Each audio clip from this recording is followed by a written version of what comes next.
What's up, YouTube? It's your boy Steve from Printer Gang Investments, back with another video. And in today's video, the market gave up its year-to-date gains. What happened today?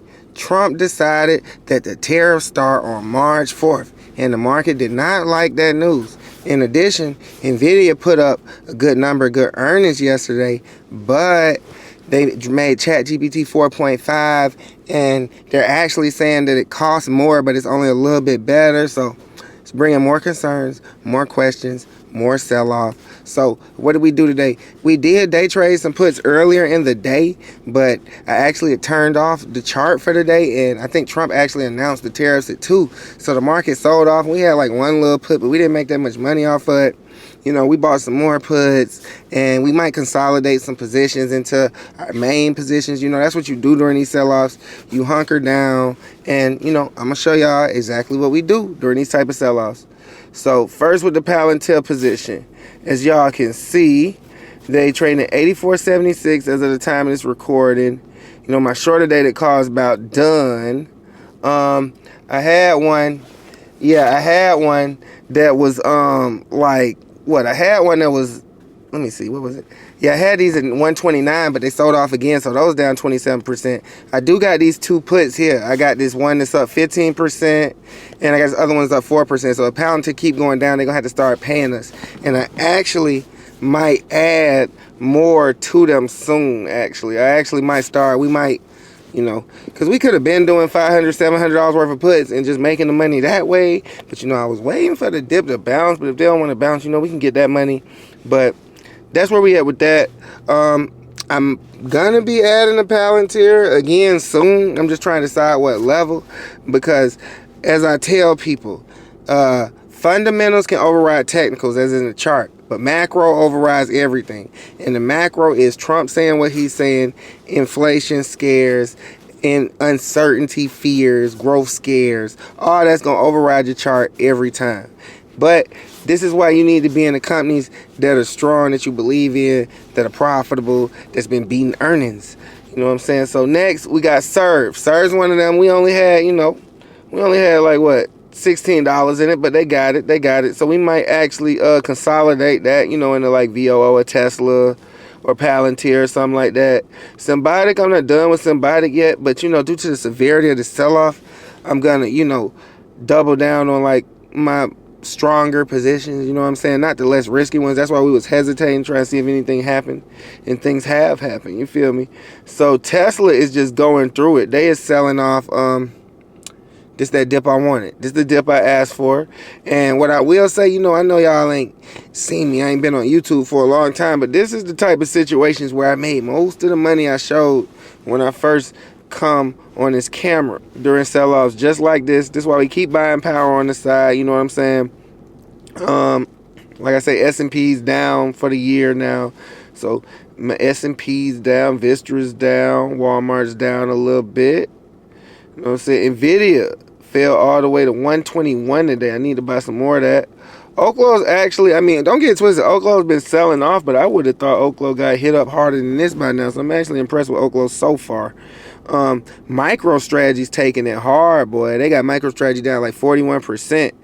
Like, you know, I'm not the biggest crypto investor, so I haven't been loading up on MicroStrategy heavy. But for all my crypto, like, bulls, this could be one of the dips of the century right now, to be honest. You know what I'm saying? Microsoft's down. You know, everybody's actually starting to get concerned because I think Microsoft said they might cut some AI spending, so that's leading to a lot of concerns as well. You know, Meta's still pulling back after its 21-day run streak. IBM is still, I'm still green on IBM for now. Robinhood, you know, they at 49. Like I say, Hims call. They got that Hims call. Grab, we down 14% on, let's see, Google, Broadcom, Chemical, Amazon. So basically everything has sold off. The QQQ sold off. The S&P 500 has sold off. Most stocks have sold off. The only stocks that probably haven't sold off is like stocks that just generally don't move that much at all, up or down. You know, they might be doing a little better. You know, maybe the Coca-Colas of the world. But stocks sell off. Trump does what Trump does. But what I feel about this dip is certain companies just beat earnings, man. Like Palantir just put up some legendary numbers, went straight to 120, didn't give anyone a chance to get in, and now it's finally pulling back. So, as someone who's constantly trying to add, the money that got lost, that money lost, but the opportunity on the other side, either continuing to trade these puts, if the market continues to tank, or when this thing starts to rebound, it's going to be a massive opportunity, because that's the way these things are. The downsides to come fast. Like, all this been happening like 5 days. You see what I'm saying? But it's not like it's going to happen 30 days in a row. And if it do, we got the puts. But anyway, let's look at some stocks. Let's see. So, yeah, Supermicro got hit up. The whole chip sector got hit up today, down 16%. Nvidia was down 8.4%. AMD was down 5%. Apple even got hit up today. Microsoft. The QQQ was down 2.78%. That's crazy. The S&P was down 1.6%. Let's see. Palantir was down 5%. SoFi was down 2.7%. Amazon. Salesforce. They put up decent numbers, but, they missed revenue slightly. I'm not done with them yet, but we don't like that. We don't like that. So it might take a little longer to pan out, but I'm still like Salesforce. Robinhood was actually doing pretty good today. It was only down 0.14. Let's see what else happened today. Hims, MicroStrategy, Archer was down, Kava was down, even Royal Caribbean was down, Nike was down, JP Morgan was up a little bit, Visa was actually up a little bit, Berkshire was up a little bit. That's good. That's good. Let's see who else was up. Snowflake was up today for some reason. Let's find out why. Let's see. And SoundHound was down. McDonald's was up today. Let's see. And let's see. Target was down. Yeah, most of the market sold off. Like I said, we got a few little stocks that were actually up today. But, most of the market sold off. We're going to look at some of these charts and see if we can figure out where this thing is going to either bounce, or should we just buy puts for the rest of the year and go crazy. We're going to find out. Let's see. Right now, I meant to start Palantir, but either way, we'll start with the QQQ. Let's see. So with the QQQ, that's what's so interesting about this one. So it's a tricky situation, because from a technical point of view, we are hitting spots where we should bounce, but it's macro, it's Trump related, and Trump saying the wrong thing, sentiment going the wrong way, could just make these things just break every level. That's why if you've been watching this channel, normally we'll bounce off a lot of these order blocks, but due to the fact it's macro related, with Trump doing what he's doing, they just gonna break that level. So would I buy here? Not necessarily. It's a good place to buy, but I wouldn't go all in just in case things, go left. Like, this might be a good place to hedge. That's why I'm thinking about doing maybe a hedge, like an equal amount of money on like maybe calls or puts with different dates or at the same time, because we could bounce here from a technical point of view. If we get any good news, we could bounce from here. But, with the tariff situation, it could get realer. Let's see. The bottom of this order block is 495. The 200 EMA is at like 490. So, we'll see what happens with that. We'll see what happens with that. We broke structure to the downside. We're going to cause another fair value gap to the downside. That's why I say, we're going to trade some puts. I actually made like over 100% on some puts in another account. That's why I say I might have to bring that to this channel. You know what I'm saying? I wasn't really going crazy with the puts, doing all that extra trading, but they got us selling off, so it is what it is. Let's look at Palantir. All right, so with Palantir, they got us at the bottom of the fair value gap from earnings. We got another small fair value gap here. We also could bounce here, but at the same time, we just crossed down on with the EMAs, and on top of that, the sentiment's just not good for the market as a whole right now.